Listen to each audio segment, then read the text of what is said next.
राम राम दोस्तों अगर आप नया मकान बनाने की सोच रहे हैं या आपके दिमाग में कोई प्लान है कि भाई अभी आगे आने वाले समय में आप नया मकान बनाना चाहते हैं या फिलहाल आपका मकान कंस्ट्रक्शन साइट आपकी चल रही है, तो ये मेरी वीडियो बहुत इंफॉर्मेटिव होने वाली है, क्योंकि इस वीडियो में मैं अपने अनुभव के बिहाफ पे, जो मैंने अपना अनुभव गेन किया है इस काम से, उसके बिहाफ पे आपको कुछ बातें बताऊंगा कि भाई आपने बिल्कुल सही पढ़ा है कि नया मकान जब आप बनाएं तो उसमें पैसे कैसे बचाएं। देखिए माय डियर, अगर आप नया मकान बनाने की सोच रहे हैं, कहते हैं ना, हमारे बड़े बुजुर्ग एक बात कहते हैं बहुत अच्छी कि शादी में और मकान में आप कितना भी पैसा लगा सकते हैं, ये डिपेंड, लेकिन फिर भी पैसा तो लगा सकते हैं, लेकिन फिर भी एक सिस्टमेटिकली तरीके से बंदा अगर मैरिज करता है या मकान बनाता है देन वो सेविंग कर सकता है। और मैं बहुत लोगों से मिला हूं पिछले 8-9 सालों में, जब बंदे का मकान कंप्लीट हो जाता है तो मैं उससे पूछता हूँ कि सर ये बताओ आपका कितना खर्चा हुआ, तो वो क्या है कि कहते हैं सर बाद में बताएंगे। मतलब एग्जैक्ट मेरे को आज तक कोई बंदा मिला नहीं है ऐसा कि जो पूरा मकान कंप्लीट करने के बाद और फिर उसने मेरे को एक डिटेल दे दी हो कि सर देखो मेरा टोटल इतना रुपए लगा है।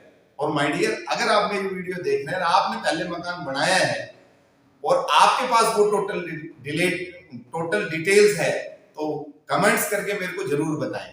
तो मैं आज बात करने वाला हूं इस वीडियो में कि भाई हम नया मकान भी बना ले और पैसे भी बचा ले। तो पैसे कैसे बचते हैं माय डियर? पैसे बचते हैं उस चीज पे समय देने पे। मैं आपको कुछ ऐसे सिंपल पॉइंट इसमें बताऊंगा कि जिससे जब भी आप नया मकान बनाएं तो आप उसमें पैसे बचा सकते हैं।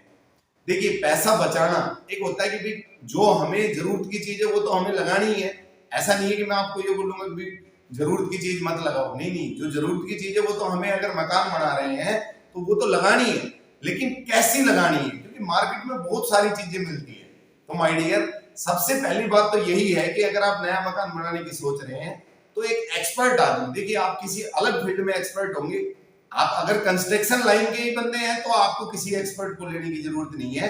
और अगर आप कंस्ट्रक्शन लाइन से नहीं है देन आपको एक इंजीनियर या एक आर्किटेक्ट या एक प्रोफेशनल आदमी जिसकी स्किल इंप्रूव हो उस आपके सपनों का घर पूरा करने में, बनाने में। तो सबसे पहले तो एक सिंपल प्लान बनेगा। जैसे मान लो ये मकान आप जो देख रहे हैं पीछे, ये मकान बाद में बने हैं, पहले एक विचार बना था वो भी कागजों पे, राइट? तो सबसे पहले तो आपको एक सिंपल प्लान लेना है। आप किसी एक्सपर्ट के पास जाएं और एक सिंपल प्लान ले अपने मकान का। सिंपल प्लान में आपको क्या देगा, एक पेपर पे वो आपको ड्राइंग करके दे देगा पूरा कि इतने बाई इतने का आपका रूम होगा, इतने बाई इतने का आपका बाथरूम होगा, इतने बाई इतने का आपका ये फ्रंट होगा, वो कंप्लीट ये लॉबी होगी, ये ड्राइंग रूम होगा। और हाँ, लेकिन एक बात ध्यान रखें, बहुत सारे लोगों को ये भी समस्या आती है। देखिए, कई लोग क्या करते हैं कि अपने प्लॉट के साइज के हिसाब से चले जाते हैं एक्सपर्ट के पास और जाके बोलते हैं सर आप मेरे मकान का नक्शा बना दो, एक सिंपल नक्शा मुझे बना के दे दो। बट माय डियर, मैं आपको ये कहूंगा कि ये करने से पहले ना, आप सबसे पहले तो जब आपने मकान बनाने का सोचा है तो सबसे पहले आप ये देखें कि आपको जरूरत कितने मकान की है, आप फैमिली में मेंबर कितने हैं और आपको रिक्वायरमेंट कितने की है, और जो वो रिक्वायरमेंट है वो एक्सपर्ट को जाके बताएं, राइट? क्योंकि एक्सपर्ट भी आपकी हेल्प तभी कर सकता है जब आप हेल्प लेना चाहें। तो माय डियर, प्लानिंग के हिसाब से उससे आपको बचत मिलेगी। अगर प्लानिंग के हिसाब से आपने एक प्लान बनवाया, अब चलो प्लान बनवा लिया आपने, और प्लान बनवाने में बहुत ज्यादा खर्चा नहीं आता है। प्लान सबके रेट अलग अलग है, कोई 5 रुपए पर स्क्वायर फीट लेता है, कोई 3 रुपए लेता है, कोई 10 रुपए लेता है, वो परफेक्शन के हिसाब से है, राइट? उसके बाद बात आती है कि भाई चलो हमने एक जगह पे पहले हमने प्लानिंग कर ली, अब प्लान बनवा लिया, हमने एक प्लान तैयार करवा लिया, तो ये इतने बाई इतने का हमारा कमरा है, ये हमारी रसोई है, ये हमारे ड्राइंग रूम है, ये हमारा एरिया है। उसके बाद नेक्स्ट स्टेप क्या है? नेक्स्ट स्टेप में आपको जरूरत है दूसरे एक्सपर्ट व्यक्ति की जो आपको उसका प्रॉपर वर्किंग शेड्यूल दे सके। माय डियर, वर्किंग शेड्यूल, अब वर्किंग शेड्यूल लेते टाइम भी, जब भी आप वर्किंग शेड्यूल के लिए किसी एक्सपर्ट के पास जाएं या हमारे पास आए, तो पहले तो आप अपनी बिल्डिंग की स्ट्रेंथ, कई लोगों से मैं मिलता हूं जो कहते हैं सर हमारे मैंने तो दिल्ली से लिया था या मैंने वहां से लिया था, ये हमारे आर्किटेक्ट ने सर स्टील बहुत ज्यादा लगवा दिया। माय डियर, स्टील जो लगता है, स्टील की जो वर्किंग ड्राइंग आती है वो डिपेंड करती है स्ट्रेंथ पे कि भाई आपकी बिल्डिंग कितनी, आप 1 मंजिल की बिल्डिंग बना रहे हैं, 2 की बना रहे हैं, 3 की बना रहे हैं, 5 की बना रहे हैं, कितने सालों के लिए बना रहे हैं, और फ्यूचर में आपका क्या प्लान है। ये सारी चीजें आपको फर्स्ट डे से ही करके चलना पड़ती है। तब आप उसका लेआउट बनवाएं, लेआउट बनवाने से फिर आपको बड़ा आसान हो जाएगा। देखो, आप एक्सपर्ट को बिल्कुल सच सच जब तक नहीं बताएंगे तब तक एक्सपर्ट भी आपकी मदद नहीं कर पाएंगे। कई बार क्या होता है कि मुझे जरूरत तो सिर्फ 2 मंजिल की है, लेकिन मैंने बना लिया, वो सामने वाले ने 5 मंजिल बना रखी है, देन मैंने भी 5 मंजिल खड़ी कर ली और फिर वो 3 मंजिल में मेरा सारा बजट गड़बड़ा गया। तो माय डियर, पैसे बचाने के साथ साथ आपको ये भी देखना है कि आपकी रिक्वायरमेंट कहां तक है और आपको वो चीज एक्सपर्ट को बिल्कुल क्लियरली बतानी पड़ेगी, भाई मेरी बिल्डिंग की स्ट्रेंथ ऐसी हो। तीसरी जो पैसे बचाने की चीज, 2 चीजें मैंने आपको बताई। पहली कि आपको प्लानिंग बनानी चाहिए, चाहे आप 5 लाख, 10 लाख, 20 लाख, 50 लाख, 1 करोड़, 1.5 करोड़, कितने का भी मकान बनाए, बट आपको पहले उसकी एक रफ प्लानिंग जरूर बनानी चाहिए, उससे आपको बचत मिलेगी।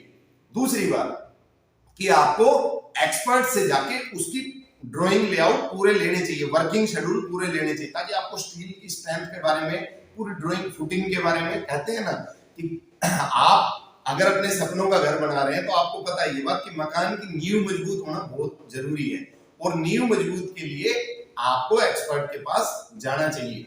उसके बाद तीसरी चीज है, कई लोग पैसे कैसे बचेंगे, तीसरी बात है कि कई लोग क्या करते हैं, सीमेंट का स्टॉक इकट्ठा कर लेते हैं। माय डियर, कभी भी सीमेंट का स्टॉक इकट्ठा ना करें, और अगर सीमेंट का स्टॉक करना भी है तो ऐसी जगह पे करें जहां पे नमी ना पहुंच सके, जहां पे बारिश का पानी न लग सके। क्योंकि आपने बहुत लोगों को मैं देखता हूं, सर हमारे ना 20 कट्टे खराब हो गए, सर हमारे 50 कट्टे खराब हो गए। कैसे हो गए सर? लेबर लगी हुई थी, हमने ध्यान नहीं दिया और ये सीमेंट। तो और एक बात, सीमेंट के साथ साथ जो बिल्डिंग मटेरियल का जहां तक बात करते हैं, क्योंकि बिल्डिंग मटेरियल पे भी अच्छा खासा पैसा लगता है, तो बिल्डिंग मटेरियल अपनी लोकल मार्केट से परचेज करने की कोशिश करें, आप इकट्ठे के चक्कर में ना पड़े माय डियर, क्योंकि उसमें भी कहीं ना कहीं पैसा वेस्ट ज्यादा होता है। अगली जो चीज है वो है कि जो लैट्रिन बाथरूम, जैसे मान लो आपका बजट कम है, आप बढ़ाना बहुत जरूरी है, तो attach latrine bathroom lakh 1.5 lakh रुपए तो आप बचा सकते हैं खाली खिड़की दरवाजों में। अब खिड़की दरवाजों में कैसे बच सकते हैं? देखिए, पहले के टाइम पे लोग खिड़की दरवाजे यूज करते थे लकड़ी के, ओरिजिनल लकड़ी के, शीशम के, सागवान के, टीकुड़ के, क्योंकि ये क्या है कि ओरिजिनल लकड़ी होती थी, जंगल ही जंगल थे पहले।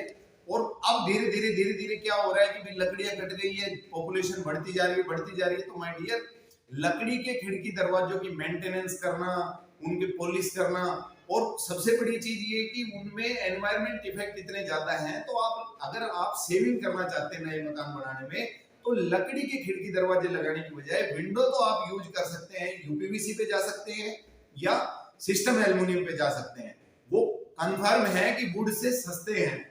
फिर उसके बाद सेकंड जो बात आती है वो आती है मेन डोर। भी जो डोर होते हैं हमारे रूम बेडरूम के जो दरवाजे होते हैं, उनके लिए देखो स्टोन पे तो आप जा सकते हैं, उसमें आप जो ये जिसको हम विजोलिया या ये मैंने इसमें स्टोन के बारे में डाल भी रखा है कि फ्रेमिंग आप स्टोन की बनवा सकते हैं, जो पत्थर की चौखट लगती है वो आप बनवा सकते हैं, और फ्लैश डोर उस पे लगा सकते हैं, आपकी कॉस्ट उसमें भी बचेगी। या आप जो जापानी स्टील की चौखट है वो भी यूज कर सकते हैं, कोई इश्यू नहीं है, और उस पे जो डोर लगेगा वो माइका लग के फ्लैश डोर टाइप में लग जाएगा, क्योंकि इससे कॉस्ट पे बहुत इफेक्ट आएगा। फिर उसके बाद अगली चीज आती है एक्सटीरियर और इंटीरियर। अब देखिए, 2-3 चीजें मैंने, कितनी चीजें आपको बता दी। अब बात करते हैं एक्सटीरियर में अलग टाइप के प्रोडक्ट लगते हैं और इंटीरियर में अलग टाइप के प्रोडक्ट लगते हैं। अब इस बात के बारे में बहुत कम लोगों को पता है कि जो बाहर प्रोडक्ट, देखिए आप अपने घर को बाहर से खड़े होकर देखिए, अब जैसे ये मकान है, अब यहाँ से खड़े होकर देखिए, ये जो चीजें लग रही हैं, आप इसको थोड़ा सा वो करके दिखाएं नजदीक से, ये देखिए ये जो चीजें लग रही हैं ये सब आती है एक्सटीरियर में। अब देखिए इसमें ये टफन गिलास लग रहा है, यहाँ पे टफन गिलास की जगह यहाँ पे SS 304 की नॉर्मल रेलिंग भी हो सकती थी। गेटअप का फर्क जरूर आता है, लेकिन पैसे बच सकते हैं। उसके बाद बात करते हैं हम कि भाई ये जो विंडो डोर्स दिख रहे हैं ये कलर में लगे हुए हैं यूपीवीसी के, आप चाहें तो इनको व्हाइट में भी लगा सकते थे। फिर उसके बाद अगली बात करते हैं, देखिए अब ये सब डिजाइनिंग जो ये MS में बनाए हुए हैं, तो ये क्या है कि ये चीजें डिपेंड इस चीज पे करती है कि भाई एक्सटीरियर में आप बढ़िया से बढ़िया प्रोडक्ट ले, जिसको धूप बर्दाश्त करनी है, जिस प्रोडक्ट को, जिसको पूरी बारिश बर्दाश्त करनी है, आंधी तूफान बर्दाश्त करने हैं। जो बाहर दिखने वाले, मेरे कहने का मतलब ये सेविंग के साथ साथ इस बात का भी ध्यान रखें कि जो बाहर दिखने वाले प्रोडक्ट हैं उन पे पैसा चाहे 1 रुपया 2 रुपए फालतू लगे तो फालतू लगाएं, लेकिन क्वालिटी वाला यूज करें। और जो घर के अंदर जो चीजें लगने वाली हैं उनमें आप थोड़ा हल्का भी प्रोडक्ट यूज कर लेंगे तब भी उनपे कोई एनवायरमेंट इफेक्ट आने वाला नहीं है। और उसके बाद अब मैं बात करता हूं कि माय डियर, मकान में और हम कैसे पैसे बचा सकते हैं। देखिए माय डियर, जो हम लेबर लगा रहे हैं, हम टाइम पे कंप्लीट, ज्यादा पैसे ऐसे भी लग जाते हैं कि कई बार क्या है कि टाइम पीरियड ही बहुत ज्यादा हो जाता है, बंदा भूल जाता है। देखिए आपकी फील्ड से अनदर फील्ड पे आप जा रहे हैं, नया मकान पे आप जा रहे हैं और आप सोचते हैं कि विदाउट किसी एक्सपर्ट के खाली लोगों से मिल के अगर आप मकान तैयार कर लेंगे तो बिल्कुल गलत सोच रहे हैं। नया मकान बनवाते समय ये बात भी ध्यान रखिए कि बहुत ज्यादा विश्वास किसी भी आदमी पे ना करें। लेबर को हमेशा ये समझ के वर्क जरूर कराएं, लेकिन प्रॉपर टाइमिंग का ध्यान रखें और उनके लिए आगे से आगे पहले से चाल बना के तैयार करके रखें, तब लेबर प्रॉपर तरीके से काम करके आपको देगी। सो माय डियर, अगर मेरी इंफॉर्मेशन आपको अच्छी लगी हो तो मेरे चैनल को लाइक जरूर कर दीजिएगा और सब्सक्राइब कर लीजिएगा, क्योंकि आगे आने वाले समय में भी मैं कंस्ट्रक्शन और इंटीरियर से रिलेटेड बहुत सारी वीडियो लाने वाला हूं। So thank you very much, मिलते हैं नेक्स्ट वीडियो में। आज के लिए इतना ही काफी है। आपका दिन शुभ हो। धन्यवाद। राम राम।